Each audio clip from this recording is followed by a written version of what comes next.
Hello everyone. Firstly, I'd like to say happy Victory Day for 9th of May. It's something that, we're proud of as a family and myself. So happy Victory Day, 9th of May. Secondly, I've got a bit of an announcement to make. We were filmed by a YouTube channel who makes videos, they're like mini documentaries for foreigners living in Russia. The channel is called Russian Code. I'll put the links in the description to the channel name, and also the video that they've made of myself and our family about our move to Russia. And obviously they've incorporated how we've been affected by the flooding. They filmed us about 2 weeks ago. Their editing is excellent and their camera work is really good. So check out Russian Code, and as soon as the video is live, the link will be in the description of this video. They're aiming to put it out on Friday, which is today. So make sure you check out that. I've also got a good kind of teaser clip, which I will play for you now.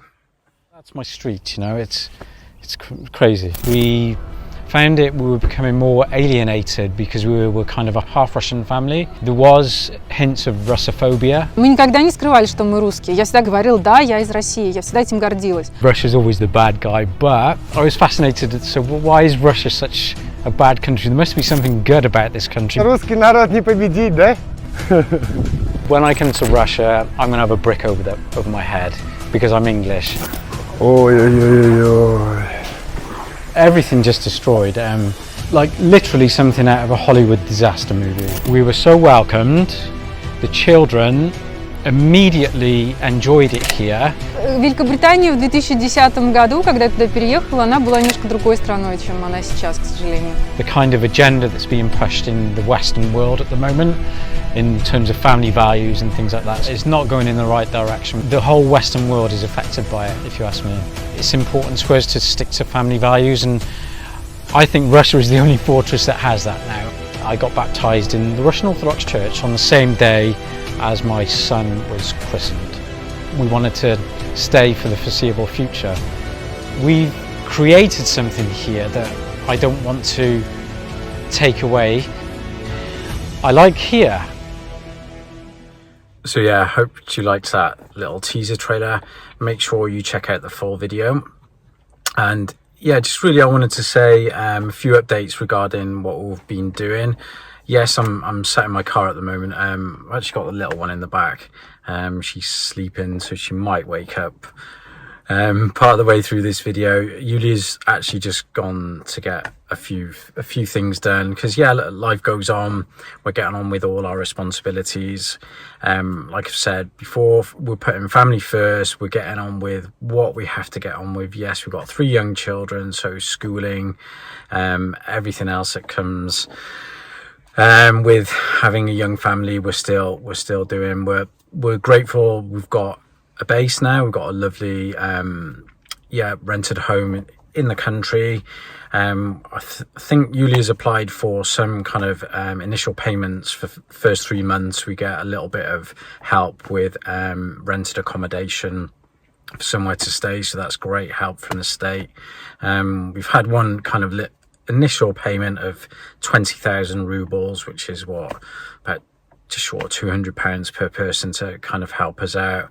We've obviously put in the application. There's another one for an initial payment of 100,000 rubles, which again is about £1,000, $1,000, something like that. So to help us with kind of the initial losses of pretty much everything that's happened. Like I did on my previous video, we've had the first kind of structural assessment done for the house, and it's not kind of looking the best. There's a lot of structural damage. So the kind of plan is for the home is to not rush into doing anything. It's not nice down there. It's dirty, filthy. It's a bit of a health hazard. Every time I've come away from there, I've been inside the house and in all that dirt and cleaning something. I haven't felt very well. So I think a few of you have even picked up on kind of YouTube that, don't look as happy as usual, and you can hear it in my voice. But yeah, it's not nice going down there. Kind of haven't really taken Yuliya down there for a couple of days, so it's just been myself doing a few things. I've started to try and salvage like electronic items, but again, a few of you have said in the comments, you know, they're probably not going to work. Cleaned up things like kettles and a few small electronics, and they worked, and now they've stopped working. So yeah, water damage and the dirty water in electronics is not good. Even things like the larger fridge, yeah, it's switched on, but it's filthy dirty. Washing machine doesn't work. So it's kind of at that point, it's like, do we spend money on getting them repaired? And then even if they get repaired, how long are they going to last anyway? So I think we're just going to have to write off pretty much everything. I've got a few other things like plastic chairs that we had, and some things that cleaned up okay, but everything else is kind of going. The one thing I'm going to do probably next is take up the flooring. The wooden flooring that we had down, it should kind of clip up quite easily, and then there's like underlay and a few other things to kind of really expose the concrete flooring, because that's what we were told by the assessment is yeah, make sure you look at the concrete floor, because that's probably going to show more cracks of where it's kind of sunk, or you know, there's foundation problems. So we're really at that stage, it's like we're kind of coming to terms with that, yeah, the house is probably written off. We're seeing kind of what we can do in terms of getting compensation from the state, but we've got to come to terms with that we're not going to get all the money we put back into it. Even if we do get some money, it's probably going to be half of what we kind of put into the property. Even if they kind of say they're going to, I don't know, build a new house or get us a house or something like that, whatever materialises. I know the state is looking at doing something, but I don't know, we can't just rely on that. We have to have somewhere to live. So we've gone for this rented property for initial 6 months. It might even be 12 months now, we don't know. Yeah, we really like the property. It's in the country. I'm used to growing up in the country, so it's nice to be back in that kind of scenery, you know, in a small village. Yeah, it's just great to have that kind of space as well. The garden is about double the size of what we had, so it's a lot of space. The kids can run around. The other thing is that property is actually for sale, so yeah, we're kind of considering weighing up our options. If we like living there, could we possibly even buy this property eventually? Yes, we've been hit financially big time. There's no way we've got the money at the moment to just go and buy this property. We're scraping the money together at the moment to kind of, you know, rent and things like that. So I don't know, it would be great. Maybe it's an idea in the future, see where we are in 6 months. You know, kind of donations from YouTube have really helped somewhat with what we kind of have to start to rebuild now, with even with clothes and everything, you know, everything is gone. It's funny, everything I brought from England, I think all I'm left with is 4 silver spoons and teaspoons, a few bits of clothes that we managed to clean, but everything else is totally gone. It's not, and it's kind of not just the monetary value of things, it's some of the sentimental things that you can't replace.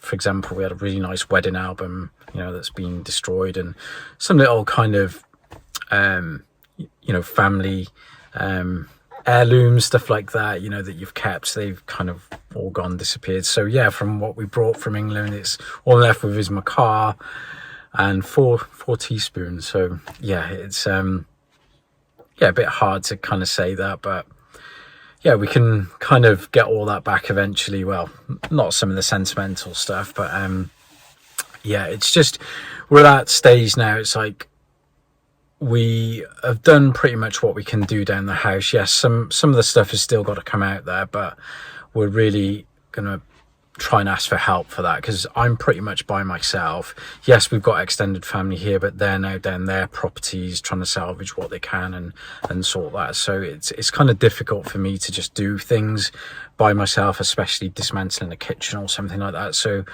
we're going to continue to take out what we can. I could probably get the flooring up myself to expose cracks and things like that, but we're going to probably have to get somebody to rip out like the wardrobes and the kitchen and all of that stuff. But I know a lot of neighbours have already kind of ahead of us. They've already ripped everything out and they're starting to put dehumidifiers in there and kind of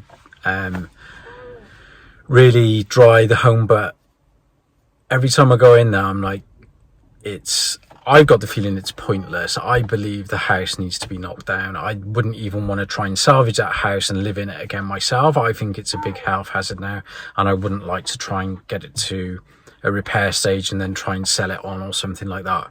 I just wouldn't feel comfortable myself and my family living in there anymore, and also even trying to sell it on to somebody and knowing that what's happened to it just doesn't seem right. So I think we've got to come to terms with it. It's either going to end up a glorified dacha. I'm reluctant to even spend any more money on what would have to be spent on that property to even get it back to a state of what needs to be done. And even with any compensation help from like the state as well, I don't think they're fit for living. You know, don't forget, these properties are almost flooded to the roof, you know. Come winter, I don't know what the foundations are going to be like, you know, when it starts to, even if it will be totally dry or whatever. I know a lot of you in the comments have kind of given your advice and info, and the majority of you are saying the same things, you know. So ideally, you know, where we would like to be is to have some sort of kind of homestead. That's what we have always dreamt of, and I think that is kind of coming to terms with it is why this house has been flooded. It's I know a lot of the neighbours have as well, but in our terms, in our little world, it's, I don't know, God is telling us it wasn't the right place to live, and that's how we're kind of dealing with it. And we're not giving up on Russia. Like I've said before, we like it here. I like it here. I like the opportunities it's got, and being back in the countryside now is really making me think, wow, yes, I'd like to be back in the countryside, maybe with a homestead. If we can get the money together somehow again to kind of rebuild and see what the options are with any state compensation as well. And obviously what is going to happen to the mortgage side of things as well. So, yeah, it's early days, but being back in the country is amazing, and we're very grateful for this rented property that we've got at the moment, with even the furniture that we've managed to get to make ourselves as comfortable as we can at the moment with children. So yeah, that's where we are. That's what I'm initially thinking. I'm not rushing to exhaust myself. I've got to put family first. My wife, my kids, even Yuliya's got to put herself first, you know. We've got to look after the children. And I'm not rushing down to this home to break my back to try and salvage something that at the end of the day is possibly going to be knocked down anyway. So that's where I'm at. You know, you can say what you want to say in the comments if you think I'm wrong, but that's my kind of gut instinct of where I am. I can't put my family back in that property, and I'm not throwing any more money at that property to try and make it good when I don't think it possibly can be. And also chances are this flood might happen again next year or in 2 years, 5 years time. So yeah, I've got to kind of come to the terms it's written off. But yeah, it's not to be negative. We are here to stay. We will rebuild somehow. We will rebuild our lives somehow with a property of where we want to be. So yeah, I'll leave it on a positive note as I can. Again, thank you for all your great comments. Thank you for your support. If you're liking it, please remember to subscribe, like, and share this content. And remember to check out Russian Code. Links will be in the description. It's an excellent video of what they've done of us. So enjoy, and I'll see you in our next video.